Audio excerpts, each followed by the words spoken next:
Nós vamos iniciar então a nossa preleção falando sobre falsas curas e falsas esperanças. Nós vamos aqui apresentar um breve histórico que nos dá o entendimento a respeito de principais evangelistas, chamados de pessoas milagrosas, que desde um tempo passado têm feito história com a sua teologia da cura, a teologia dos milagres, e pensando nisso também até os dias atuais, a respeito de alguns principais nomes. E nós vamos começar falando sobre um homem chamado Oral Roberts. Este não é o primeiro, ou não seria aquele que iniciou a divulgar essa teologia da cura, né, ou divulgar a continuidade do dom da cura como era na época apostólica.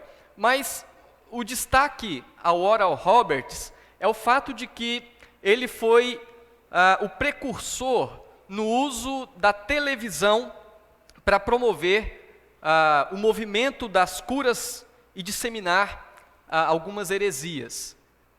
Então ele foi quem deu o início da divulgação, né, desse tipo de teologia via televisão. Ele faleceu em 2009 e ele influenciou então as aberrações dos movimentos carismáticos após o ano de 1950. Então, de 1950 em diante, a influência de Oral Roberts trouxe grandes mudanças na teologia, principalmente do movimento carismático. Oral Roberts foi o idealizador da teologia da prosperidade. Ele, certa vez, lendo a palavra do Senhor, na terceira epístola de João, no versículo 2, que diz: Amado, acima de tudo faço votos por tua prosperidade e saúde, assim como é próspera a tua alma. Presbítero João, apóstolo João, escrevendo a Gaio. Agora, Oral Roberts, juntamente com a sua esposa, leem esse texto, o interpretam fora do seu contexto e então se entendem para si próprios que de fato eles poderiam ter toda a prosperidade, toda a saúde que eles quisessem. E a partir disso então ele começa a idealizar a teologia da prosperidade. O Oral Roberts foi criador também de uma mensagem que ficou conhecida como a semente da fé. Essa mensagem chamada semente da fé, em suma, em resumo, ela diz que o dinheiro e bens doados para sua organização eram como grãos plantados que produzem uma colheita de bênçãos materiais no Senhor. Então, Oral Roberts, através da sua mensagem da semente da fé, dizia: quanto mais vocês doarem para a nossa organização, mais vocês terão bênçãos. Quanto mais vocês doarem para o nosso movimento, mais intensa e maior será a colheita de bênçãos, de prosperidade e de saúde na vida de vocês. Então, Oral Roberts foi quem idealizou essa mensagem da semente da fé. E às vezes nós nos perguntamos o seguinte: será que nós já vimos algo semelhante? Será que qualquer semelhança seria apenas uma coincidência? Será que nós já ouvimos algum televangelista atual dizer: quanto mais você der, mais bênção você vai ter? Oral Roberts foi o precursor nesta mensagem chamada semente da fé. Então esta mensagem se tornou a principal fonte de arrecadação dos evangelistas que trocam o dinheiro dos seus telespectadores por promessas de milagres, saúde e riqueza. Então, em todo o mundo, milhares de pessoas, influenciados agora pelos ensinos de Oral Roberts que ganhou uma proporção pelo meio de comunicação que ele usava, né, a televisão. Então, em todo o mundo, as pessoas começam a pensar no Evangelho não como uma mensagem que produz bênção do perdão, da vida eterna, da união espiritual com Cristo, mas as pessoas pensam o Evangelho como sendo um meio de prosperidade, riqueza e saúde. Então, em todo o mundo, este Evangelho que teve uma grande divulgação por Oral Roberts, através do meio da televisão, muda a forma como as pessoas entendem o Evangelho, que não é mais agora visualizado como o meio pelo qual obtemos as bênçãos espirituais, mas é o meio pelo qual obtemos as bênçãos de prosperidade, riqueza e saúde. O Oral Roberts, então, teve alguns antecessores. Foram evangelistas também, chamados de evangelistas da cura, mas estes não tiveram grande proeminência, até porque não tiveram o acesso ao meio de comunicação que Oral Roberts teve. Então, alguns nomes aqui como John Lake, Aimee Semple McPherson, A.A. Allen e alguns outros que vieram antes dele e certamente o influenciaram também. Oral Roberts teve alguns contemporâneos dele que também compartilharam da sua teologia. Um deles, muito conhecido, pelo menos eu creio que por uma grande maioria, um teólogo chamado Kenneth Hagin. O Kenneth Hagin foi contemporâneo de Oral Roberts e certamente grandemente influenciado pela sua teologia. Kenneth Hagin é um profundo adepto da teologia da prosperidade e os seus escritos foram popularizados no Brasil, principalmente através de um televangelista brasileiro chamado R.R. Soares, que foi responsável em traduzir boa parte dos escritos do Kenneth Hagin. E esta possivelmente tenha sido uma forma da entrada da teologia da prosperidade de uma proporção bem grande no meio brasileiro, né? Então, através dos escritos do Kenneth Hagin, traduzidos aí pelo então televangelista também R.R. Soares. E Oral Roberts teve alguns sucessores que também foram divulgadores da mensagem da semente da fé, da teologia da prosperidade, e os seus sucessores, grande parte deles, estudaram em uma universidade criada pelo Oral Roberts, uma universidade chamada Oral Roberts University, que foi fundada em 1963. Então, através dessa universidade, Oral Roberts fez discípulos. Oral Roberts influenciou outros teólogos e, dentre estes, destacamos um deles, que também se tornou mais conhecido e, inclusive, nos dias atuais, tem atuado no meio televisivo nos Estados Unidos e em grande parte dos países, inclusive no Brasil, já esteve também fazendo uma cruzada, que eu tenho certeza, em Manaus, um televangelista chamado Taoufik Benedictus. Conhecem? Não. Mas vocês conhecem o Benny Hinn, né? O Taoufik Benedictus, conhecido como Benny Hinn.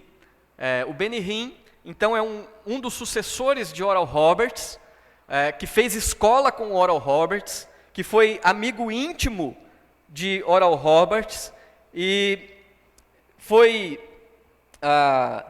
os seguidores de Benny Hinn, inclusive, acreditam que o poder de Oral Roberts foi passado para o Benny Hinn até numa proporção ainda mais abrangente. Oral Roberts tinha muito poder, mas Benny Hinn tem muito mais poder, porque ele herdou o poder do seu mestre Oral Roberts. Só vou mostrar para vocês aqui um pouco de quem é o Benny Hinn, é coisa bem rápida. My hand like this. Когда я двину рукой, The power of God is going to fall on you. Are you сила ready? Божья сойдет на вас. Power Вы of God is готовы? going to fall on you. Are you Сила ready? Божья сойдет на Are вас. you Вы ready? готовы? Вы Look, готовы? look, look, look at me. Смотрите. Are you ready? Возьмите. Take. Возьмите. Take it. Возьмите. Take Возьмите. it. Возьмите. Take it. Возьмите. Take it. Возьмите. Take it. Возьмите. Take it. Возьмите. Take it. Возьмите. Take it. Take it. Возьмите. Take it. Esse é o Benny Hinn, apresentado aí, então, para quem ainda não conhecia. Então, Benny Hinn foi um dos sucessores de Oral Roberts. Um dos seus programas, o seu programa do Benny Hinn, chamado This is Your Day, este é o seu dia, tem uma audiência de mais de 20 milhões de telespectadores, só nos Estados Unidos. E ele tem audiência em mais de 200 países também, pelo mundo afora. Benny Hinn define a si mesmo como um dos maiores evangelistas de cura do nosso tempo. Nos seus livros, então, na parte, no resumo que se faz do autor, sempre está descrito ali que Benny Hinn é um dos maiores evangelistas de cura do nosso tempo. Então, foi destacado aqui 2 nomes, Oral Roberts, Benny Hinn, teólogos que se utilizam da televisão para propagar uma mensagem de prosperidade e uma mensagem conhecida como a semente da fé. Você planta com os seus bens, com as suas doações, e você colhe com as bênçãos de Deus. Então, esta mensagem tem sido propagada e tem sido mantida pelos seus sucessores, inclusive no nosso país nós temos vários deles fazendo isso, certamente influenciados por estes nomes. Mas nós vimos aqui um breve histórico a respeito destes nomes, e o propósito que nós temos a partir disto é fazer uma verificação das curas que são ensinadas por esses televangelistas, por esses teólogos, comparando as suas curas com as curas do contexto do Novo Testamento, fazendo então um contraste a fim de verificarmos se há alguma semelhança entre essas curas que são praticadas, ou as supostas curas praticadas por esses curandeiros, digamos assim, e as curas registradas na Palavra de Deus. Então nós vamos ver aqui 6 provas, ou 6 testes de confrontação, de comparação entre o que acontece nos dias atuais e o que aconteceu no contexto do Novo Testamento. Então, um primeiro teste é que no Novo Testamento as curas não dependiam da fé do beneficiado. Nós vamos ver em alguns textos bíblicos que as curas que Jesus fez, as curas que foram feitas pelos apóstolos, não dependiam de que a pessoa a ser curada manifestasse qualquer tipo de fé.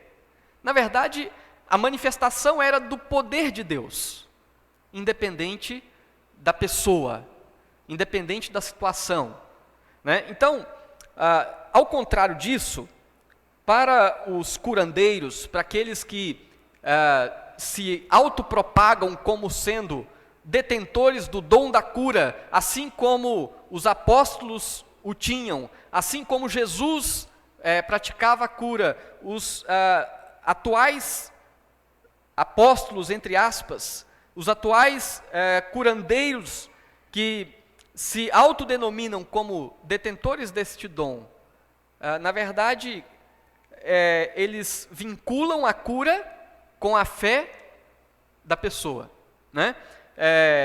Quando Deus não consegue curar, é porque a pessoa não teve fé. Né? Então, a forma de escapar dos casos que supostamente não foram bem-sucedidos é porque a pessoa não teve fé.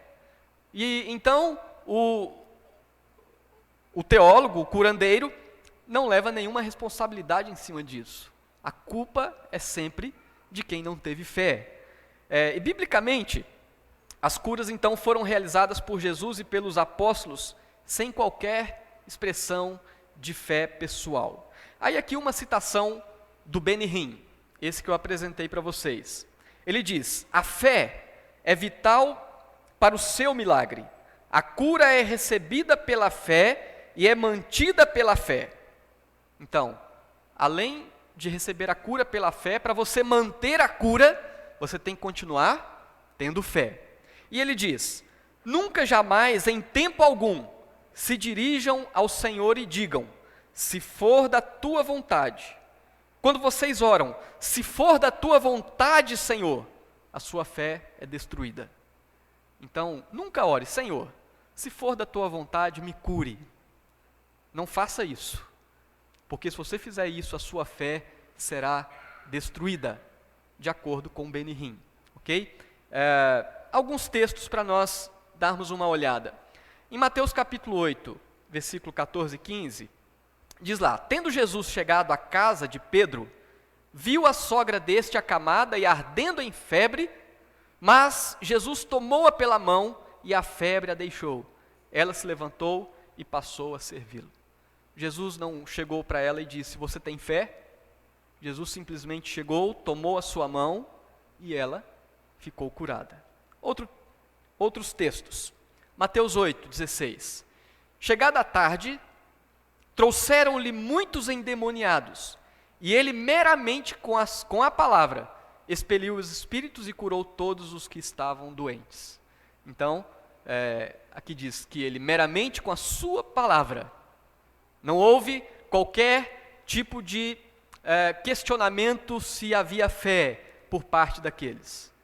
Mateus 9,35, e percorria Jesus todas as cidades e povoados, ensinando nas sinagogas, pregando o evangelho do reino e curando toda sorte de doenças e enfermidades. Ainda, Mateus capítulo 8, versículo 28 a 34. Tendo ele chegado à outra margem, a terra dos Gadarenos, vieram-lhe ao encontro 2 endemoniados, saindo dentre os sepulcros, e a tal ponto furiosos, que ninguém podia passar por aquele caminho. E eis que gritaram: que temos nós contigo, ó Filho de Deus? Vieste aqui atormentar-nos antes do tempo? Ora, andava pastando não longe deles uma grande manada de porcos, e a história continua. Creio que todos nós, ou a maioria, conhece a história, mas o fato que chamamos a atenção é que vieram a ele 2 endemoniados. Que fé tem o endemoniado? E Jesus, simplesmente, diz o texto, que os curou daquela situação. Um outro texto bastante interessante, o caso que envolve Pedro e João na cura de um coxo na porta do templo, né? Diz que Pedro e João subiam ao templo para a oração da hora nona. Era levado um homem coxo de nascença, o qual punham diariamente à porta do templo, chamada Formosa, para pedir esmola aos que entravam. Vendo ele a Pedro e João, que iam entrar no templo, o que ele fez? Implorava que lhe fizesse o quê? Desse uma cura? Que lhe desse uma esmola. O interesse daquele coxo na porta do templo era uma esmola. E Pedro, fitando juntamente com João, lhe disse: olha para nós. Ele os olhava atentamente, esperando receber o quê? Alguma coisa, né? Alguma esmola. Aquele homem não demonstrou qualquer expressão de fé. Tanto é que ele esperava que ele lhes desse uma esmola. E Pedro, porém, lhe disse: não possuo nem prata nem ouro, mas o que tem, isso te dou. Em nome de Jesus Cristo, o Nazareno, anda. E tomando-o pela mão, o levantou, e imediatamente os seus pés e tornozelos se firmaram. Então, o que nós vemos aqui, o poder estava em Deus, independente da fé, Deus curava através do seu Filho Jesus, através dos apóstolos. Nós já temos visto que o dom da cura no tempo apostólico, nós vamos ver isso aqui também, era o meio pelo qual Deus testificava a sua mensagem. Portanto, era um dom específico para essa época. E Jesus e os apóstolos, além disso, ressuscitaram mortos, né? Nós temos o caso de Lázaro, Eutico, ressuscitado pelo apóstolo Paulo. Uma mulher chamada Tabita, foram ressuscitados. Que tipo de fé uma pessoa que está morta pode expressar? E Jesus, na ocasião da cura de Lázaro, simplesmente o ordenou que ele viesse para fora do túmulo, e ele atendeu prontamente a ordem do Senhor, né? E não foi necessário então que esses mortos fizessem uma confissão de fé para que fossem ressuscitados. Às vezes é muito difícil as pessoas entenderem que o poder é de Deus. As pessoas sempre precisam colocar o homem como sendo aquele que ajuda a Deus a fazer alguma coisa. Ou seja, você precisa ter fé para que Deus consiga fazer a sua obra. Então a mensagem da confissão positiva, da teologia da prosperidade, destes homens que dizem curandeiros, é esta: se você não tiver fé, Deus não vai conseguir fazer o que Ele quer, né? Ao ponto de aqueles que não são curados, não foram curados porque não tiveram fé. Então o testemunho bíblico nos mostra esses casos situações em que nenhuma expressão de fé foi solicitada, e mesmo assim a cura foi realizada.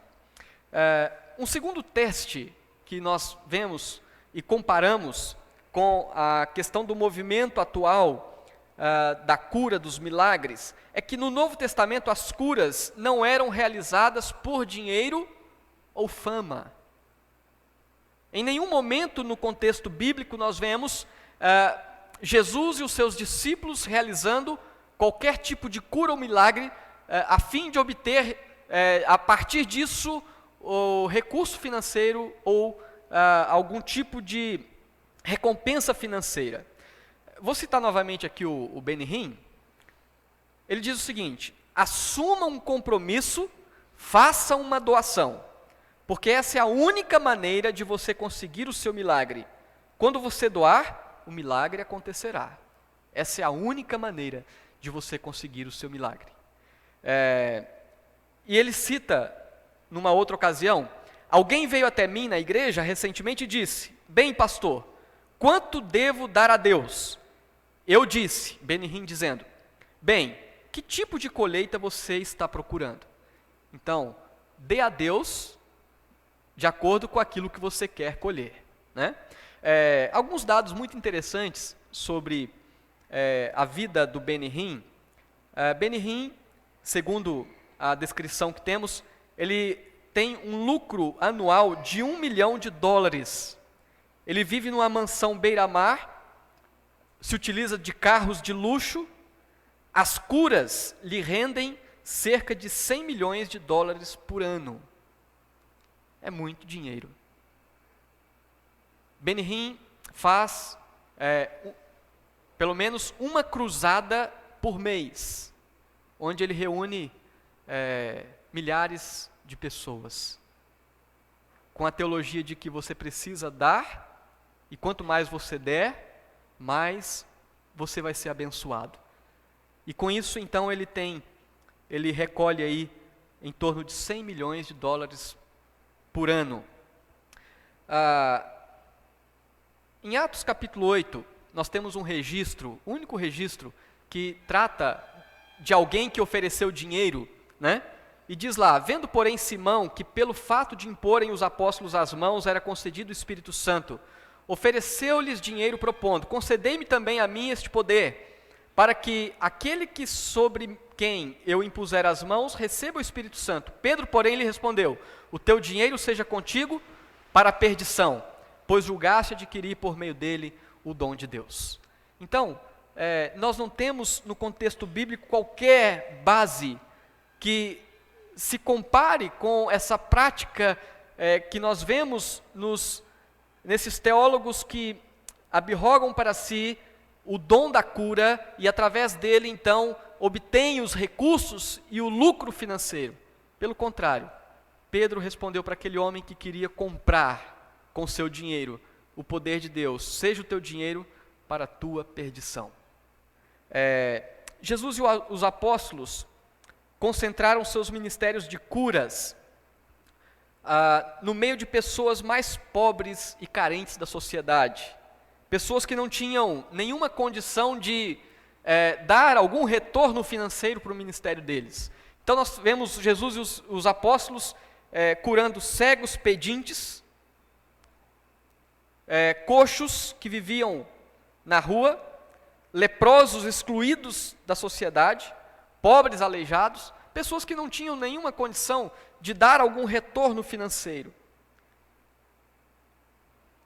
Lógico que nós temos casos de pessoas ricas também que foram curadas por Jesus, mas nós não temos da parte deles e nem da parte de Jesus qualquer evidência de recebimento por estas curas, né?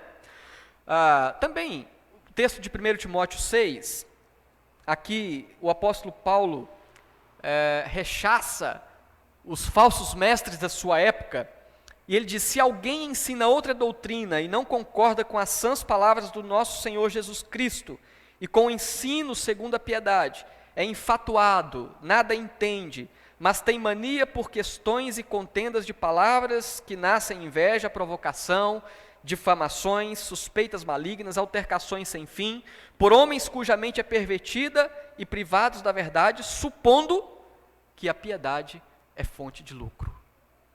Na época do apóstolo Paulo existiam falsos mestres que queriam já obter lucro financeiro através, digamos, do ministério. E o apóstolo Paulo diz que essas pessoas deveriam ser consideradas pessoas malignas, que viviam por altercações sem fim, homens cuja mente é pervertida, privados da verdade, supondo que a piedade é fonte de lucro. Vamos para um terceiro teste e comparação e confrontação a respeito do que acontece no ministério destas pessoas, destes homens que dizem ter o dom da cura nos dias atuais, comparando com o relato bíblico do Novo Testamento. No Novo Testamento as curas eram todas bem sucedidas. Nós não vemos nenhum relato bíblico onde Jesus curou alguém e aquela pessoa curada ficou curada pela metade, ou foi se curando aos poucos, ou não foi curada. Todos os relatos bíblicos do Novo Testamento a respeito de curas relatam curas que foram bem sucedidas. Os relatos da ABC Nightline em 2009 diz o seguinte: Benny Hinn admite que não tem verificação médica de nenhuma cura. Ele admite. Ele afirma curar, mas admite não ter verificação médica de nenhuma cura.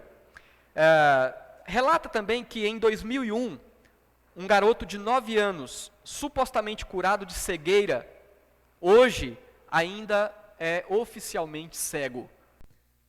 E assim outros casos que são registrados também neste sentido. Um texto bíblico que diz em Mateus capítulo 14, reconhecendo os homens daquelas terras, mandaram avisar a toda a circunvizinhança e trouxeram-lhe todos os enfermos e lhes rogavam que ao menos pudessem tocar na orla da sua veste, e todos os que tocaram ficaram sãos. Então, aqueles que tocaram na orla de Jesus, todos ficaram curados, e curados de forma bem sucedida, né? Então, no testemunho bíblico, na cura de Jesus, na cura dos apóstolos, os cegos passavam a ter visão normal, os coxos podiam correr e saltar. O coxo na porta do templo, o texto vai dizer que, ao ser curado, ele saiu glorificando a Deus e acompanhando os apóstolos, perfeitamente curado. O surdo passava a ouvir plenamente, os ressuscitados voltavam a ter saúde plena. Então, as curas do Novo Testamento eram bem sucedidas. Um outro teste é que no Novo Testamento as curas eram incontestáveis. As curas não deixavam dúvidas, elas eram incontestáveis. Existe um documentário feito pela HBO, esse documentário diz que foi acompanhado durante um ano a vida de 7 pessoas supostamente curadas em uma cruzada de Benihim. E o diretor do filme, que foi produzido, Anthony Thomas, ele fez um relato que diz: se eu tivesse visto os milagres, ficaria feliz em divulgar, mas em retrospecto, acho que eles causaram mais danos ao cristianismo do que o ateu mais empenhado. Então, este homem que acompanhou 7 pessoas durante um ano que supostamente haviam sido curadas, ele diz que teria felicidade em constatar alguma cura, mas de fato não foi o que ele percebeu durante um ano em que aquelas pessoas foram acompanhadas. Temos aqui alguns textos para a gente conferir a respeito disso, mostrando que as curas eram incontestáveis. Diz o seguinte, que então lhe trouxeram um endemoniado, cego e mudo, e ele curou, passando o mudo a falar e a ver. E toda a multidão se admirava e dizia: é este porventura o filho de Davi? Mas os fariseus, ouvindo isto, murmuravam: este não expele demônios, senão pelo poder de Belzebu, maioral dos demônios. Então os fariseus, que eram opositores,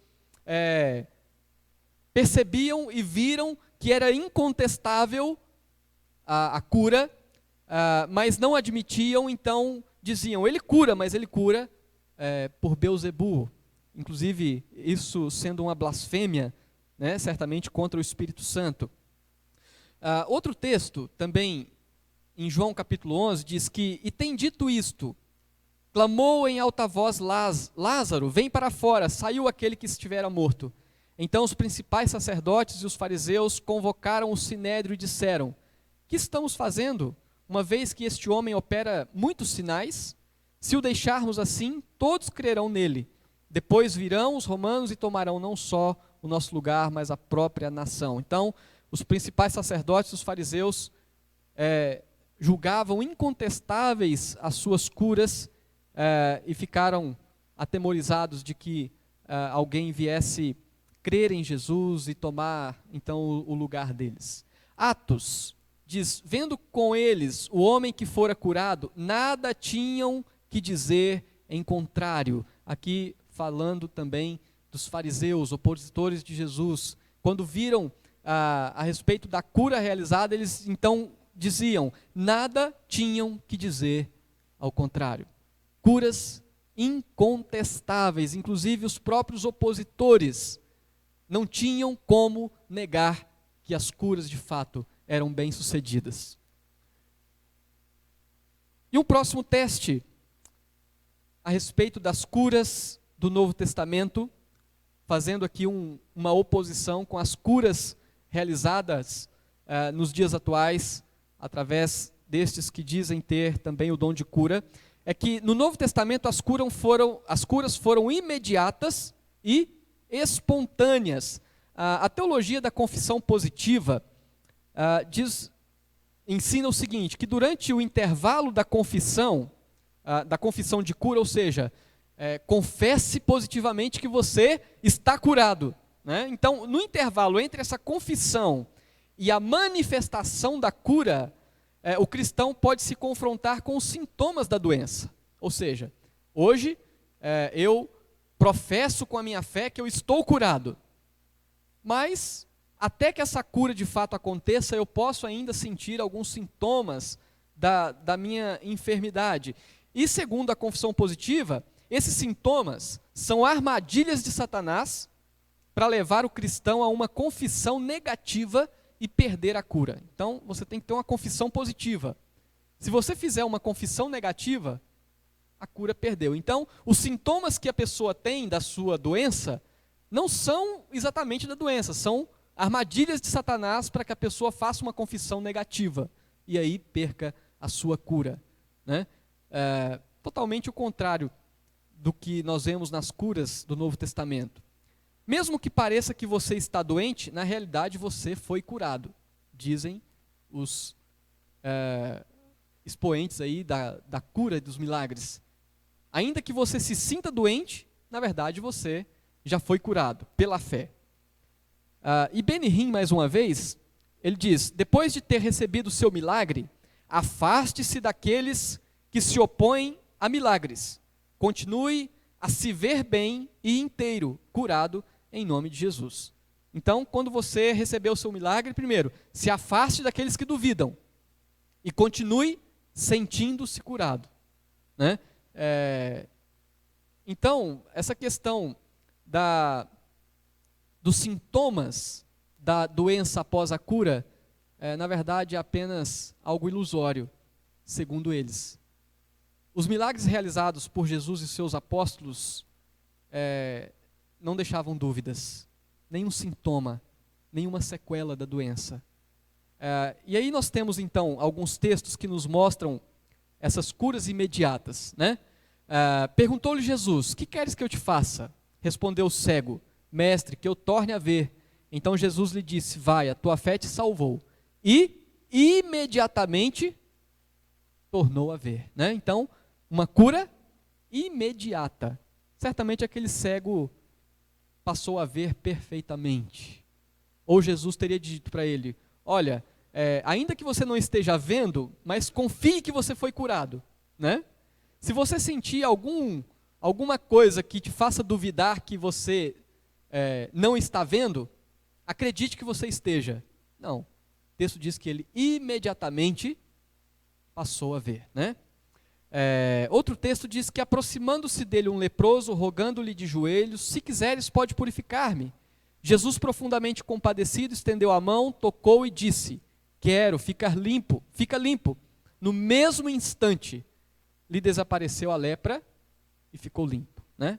No mesmo instante, desapareceu a lepra e ficou limpo. Uma cura imediata. Outro: e tomando-o pela mão direita, o levantou. Imediatamente os seus pés e tornozelos se firmaram, de um salto se pôs em pé, passou a andar e entrou com eles no templo, saltando e louvando a Deus. Esse é o coxo que estava na porta do templo, curado por Pedro e João. Então, foi uma cura imediata. Ele, no mesmo instante, saltou e se pôs em pé e passou a andar, saltando e louvando a Deus. Então a ideia foi curado, e a partir daquele momento não há nenhuma sequela, não há nada naquela pessoa que possa lembrar a doença que ela tinha. Assim acontecia a cura, ou assim aconteciam as curas feitas por Jesus e pelos seus discípulos. E também o aspecto das curas espontâneas, né? As curas no Novo Testamento não eram eventos pré-agendados, cuidadosamente orquestrados, que ocorreram em estádios e salas de reunião. Meus queridos, o que nós vemos nessas campanhas de cura é que existe toda uma preparação da música, do palco, da iluminação. Existe toda uma seleção de quem será levado ao palco, né? Existe toda uma orquestração por trás de tudo isto, a fim de fazer daquilo um show de milagres. E, na verdade, no ministério de Jesus e os seus discípulos, não era assim que acontecia. As curas eram espontâneas, elas aconteciam espontaneamente. Por onde Jesus e os seus discípulos passavam, sem marcar hora, sem marcar lugar, sem holofotes, de acordo com a dinâmica dos acontecimentos do dia a dia, as curas aconteciam. Por onde eles passavam, por onde eles iam, nas cidades, nas casas, assim realizavam-se as curas eram espontâneas, muito contrário do que nós vemos nos nossos dias. Então aqui nós vemos que Jesus, por exemplo, foi à casa de Pedro e lá na casa dele encontrou a sua sogra doente e a curou. Enquanto Jesus caminhava, uma mulher tocou no seu manto secretamente e foi curada. Então, foi espontâneo, enquanto ele caminhava isso aconteceu. Pedro e João, a caminho do templo, curaram o mendigo aleijado. Curas espontâneas. Não curas com horário marcado, lugar marcado e tudo orquestrado como nós vemos nos nossos dias. E, por último, nós vemos um último teste que confronta o movimento de curas e milagres dos tempos modernos, que é o Novo Testamento. No Novo Testamento, as curas autenticavam uma mensagem verdadeira. Nós já vimos isto nas palestras anteriores e aqui fica reforçada essa verdade, que as curas realizadas por Jesus e os seus discípulos autenticavam uma mensagem verdadeira. As curas tinham o propósito de dizer, olha, a mensagem pregada é verdadeira e elas são confirmadas por estes sinais e por estes milagres. As curas, então, serviam como um sinal para autenticar a mensagem do Evangelho pregado por Cristo. Temos aqui alguns textos, e Atos 2:22 diz, varões israelitas, atendei a estas palavras, Jesus, o Nazareno, varão aprovado por Deus diante de vós com milagres, prodígios e sinais, os quais o próprio Deus realizou por intermédio de vós, como vós mesmos sabeis. Os milagres de Jesus certamente tinham um propósito, que era autenticar o seu ministério, autenticar a sua mensagem. Outro texto, João 10:38. Se não faço as obras do meu Pai, não me acrediteis, mas se faço e não me credes, crede nas obras, para que possais saber e compreender que o Pai está em mim e eu estou no Pai. Jesus diz, crede no que eu faço, nos meus sinais, nos milagres, para que vocês saibam que o Pai está em mim e eu estou no Pai. Os milagres de Jesus autenticavam o seu ministério e a sua mensagem. E João, capítulo 20, diz, na verdade, Jesus fez diante dos discípulos muitos outros sinais que não estão escritos neste livro. Estes, porém, foram registrados com que propósito? Para que creiais que Jesus é o Cristo, o Filho de Deus, e para que crendo tenhais vida em seu nome. Os milagres de Jesus tinham o propósito, acima de tudo, de que a sua mensagem, a sua pessoa, o seu ministério, ficassem autenticados como verdadeiros, né? Em segundo lugar, as curas serviam como um sinal para autenticar o ofício dos apóstolos como pregadores do verdadeiro evangelho. Então, como já foi dito, a escritura estava sendo ainda escrita, a Bíblia estava sendo escrita, a revelação de Deus estava nesta época ainda em fase de registro, não é?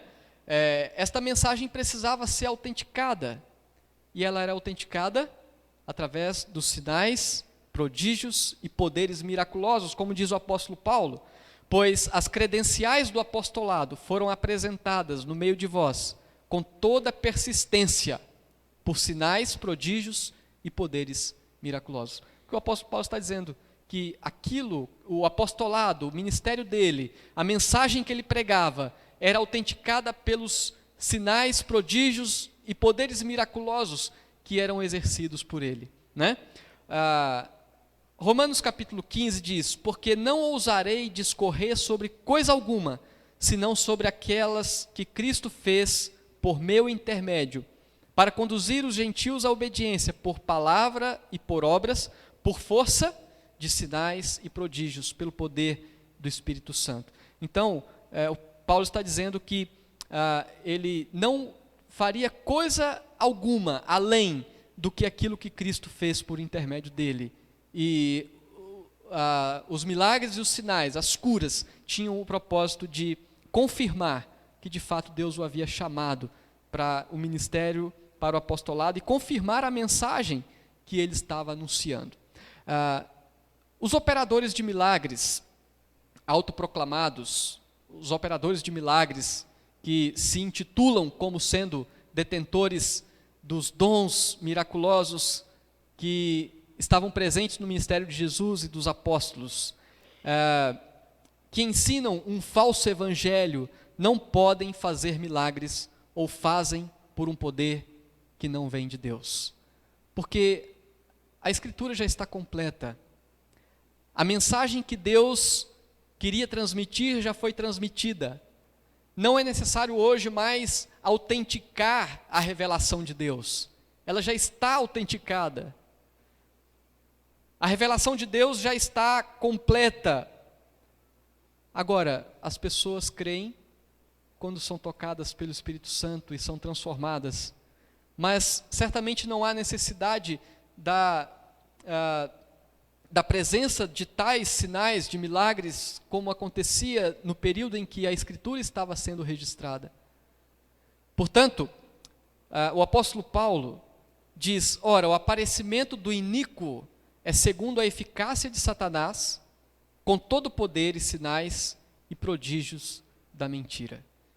Na época do apóstolo Paulo já existiam pessoas que se apresentavam como sendo detentoras da verdade, e as suas obras certamente não condiziam com aquilo que eles falavam, aquilo que eles faziam. Ou seja, as suas obras não testificavam a respeito de uma verdade. Meus queridos, o movimento de cura e de milagres atual certamente não testifica a respeito de um evangelho puro. Portanto, por mais que talvez algum tipo de sinais e milagres passe nos outros testes que nós vimos aqui, certamente ele vai esbarrar nesse teste. Porque Deus não autenticaria um evangelho falso, concedendo dons como aos seus apóstolos, como Jesus também realizou sinais e milagres. E aí eu quero finalizar aqui fazendo então uma reflexão a respeito de uma visão exata da cura. Qual é a visão exata a respeito da cura que nós devemos ter hoje olhando para a palavra de Deus? Qual é a visão exata que nós devemos ter da cura analisando o movimento atual que está ao nosso redor? E um primeiro ponto a respeito disto é entendermos que a qualidade bíblica dos milagres de cura não está sendo realizada hoje. Esses testes que nós vimos aqui, quando nós vimos que a cura não dependia da fé do beneficiado, a cura não era realizada por dinheiro ou por fama, não, as curas eram todas bem-sucedidas, não havia margem de erro, as curas eram incontestáveis, inclusive os opositores admitiam a cura, as curas foram imediatas e espontâneas, e as curas autenticavam uma mensagem verdadeira. O movimento de cura e milagres dos nossos dias não passam nesses testes. Não passam nesses testes. E eu trouxe aqui 2 vídeos curtos para a gente fazer essa análise. Uma análise baseado nesses testes, nesses 6 testes que nós vimos aqui, né? Deixa eu colocar para vocês, por favor, acompanhem, analisando a partir desses testes que nós vimos. Primeiro vídeo que eu coloco aqui é de um apóstolo chamado... Quanto tempo você está aí? 3 anos. Agenor Duque. Você crê em milagre? Essa cura depende da Se fé. eu fui chamado para ser profeta, então eu faço prova do meu ministério hoje. E os ossos que não se mexiam passam a se mexer. As pernas que não tinham força passam a ter. A obra de macumba é quebrada. O trabalho é destruído. Eu recebo a força. Receba vigor. Toda paralisia, esclerose, em nome de Jesus, receba um milagre.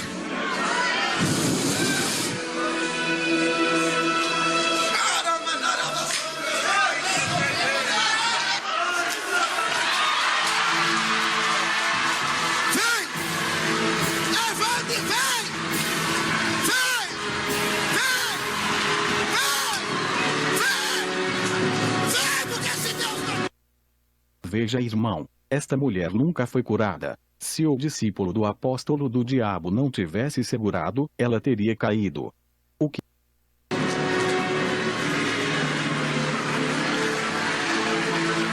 Aplaude Jesus.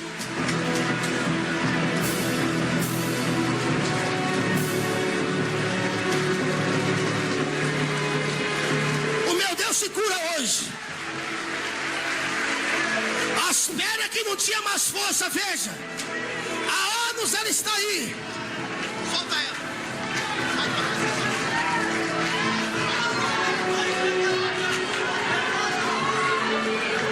Confia.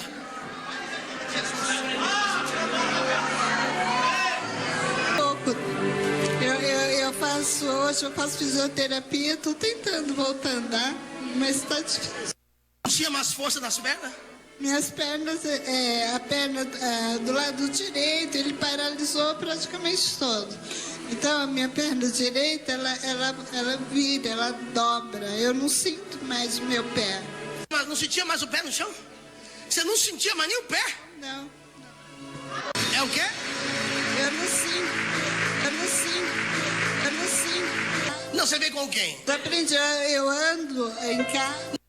a mensagem que nós iremos transmitir agora foi deixada por Janaína Silva, filha da vítima. Oi, então, esta mulher é minha mãe, e ela tem sim esclerose, mas está em um estágio baixo, ela não tem nervos atrofiados, e isto já é uma vitória, sim. Ela voltou para casa frustrada, triste, pois não teve milagre algum. Então nós vemos aí que esse é um exemplo de que o movimento de curas e milagres não passa no teste que nós vimos aqui com respeito às curas do Novo Testamento. E mais um vídeo aqui também, agora... Qual o nome da senhora? É Sindalva Helena Alves, A senhora é o que dele? Amiga, parente, esposa? esposa dele. Ele está na cadeira de rodas há quanto tempo? Olha, pastor, ele está doente mais ou menos assim, uns 3 anos para cá. Agora que ele ficou mesmo na cadeira de roda, foi o ano passado. Foi dia 1º de setembro de 2011. Qual é a doença dele? É que acusou câncer na próstata, ele é diabetes, hipertenso, teve também uma cirurgia vascular no pé, acho que foi em 2008, 2009, no Hospital do Andaraí, voltou para lá para fazer também esse tratamento, aí se manda fazer vários exames, os exames dele estão até aqui ainda. É? Tá aí os exames. É, Tá bom. Olha para mim. Seu Paulo, né? Paulo. Seu Paulo, o senhor tem fé para ser curado? Mas, Tem? tem, Se tem? claro. Claro. Então feche os olhos, senhor. Feche os olhos. Em o nome do Senhor Jesus.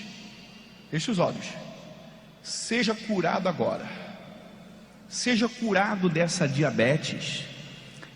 Fique livre do câncer e livre dessa paralisia provocada pelo câncer. Seja livre agora. E o espírito de enfermidade que entrou nele, o primeiro que entrou nele, sai do sangue dele, sai dos ossos dele, sai da pele dele, sai do organismo dele, sai do ser dele agora, para nunca mais voltar com toda fraqueza, com toda debilidade, com todo mal, sonha com. Seu Paulo, levanta e anda agora. Levanta. Pode levantar. Pode levantar. Levanta e anda. Pode levantar o senhor sozinho. O senhor consegue. O senhor consegue. Agora, caminha sozinho. Pode caminhar sozinho.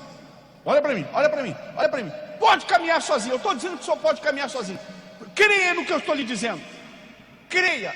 Olha para mim. Eu represento a Deus aqui na terra. Então, crê no que eu estou lhe dizendo e caminha sozinho. Pode caminhar. Pode vir. Sem medo. Tenha medo não. Pode vir. Pode caminhar. Pode caminhar. Tira a cadeira de trás. Pode caminhar. Pode vir sozinho. Pode vir. Isso. Pode vir.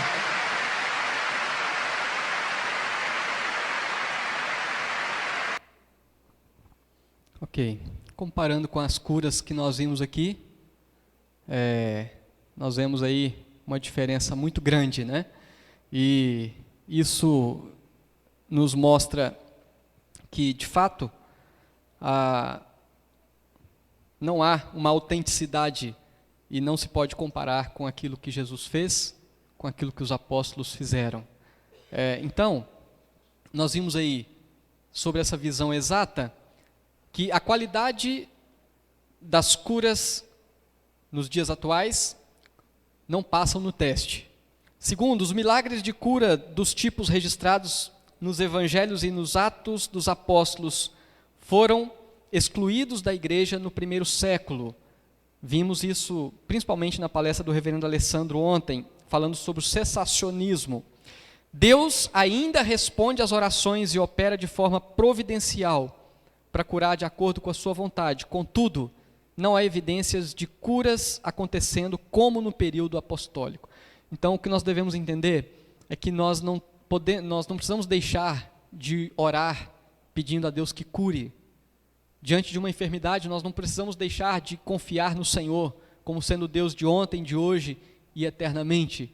Nós podemos e devemos orar, confiando que Deus, na sua providência, age segundo a sua vontade. Quando os curandeiros tentam fazer truques, né, como nós vemos constantemente, primeiro, eles perdem a própria credibilidade com a maioria, minam a autoridade das Escrituras nas mentes de muitos, enganam multidões que acreditam naquele milagre e condenam-se como falsos mestres, como falsos profetas e mentirosos diante de Deus. Que Deus nos abençoe e que nós estejamos confiados no Senhor, na forma como Ele age, sabendo que Ele é o Deus de ontem, de hoje e de amanhã, mas não necessariamente precisamos confiar e acreditar naqueles que pervertem a palavra de Deus por motivos fraudulentos, gananciosos, como o que nós vemos ao nosso redor nos dias atuais. Que Deus assim nos abençoe. Amém.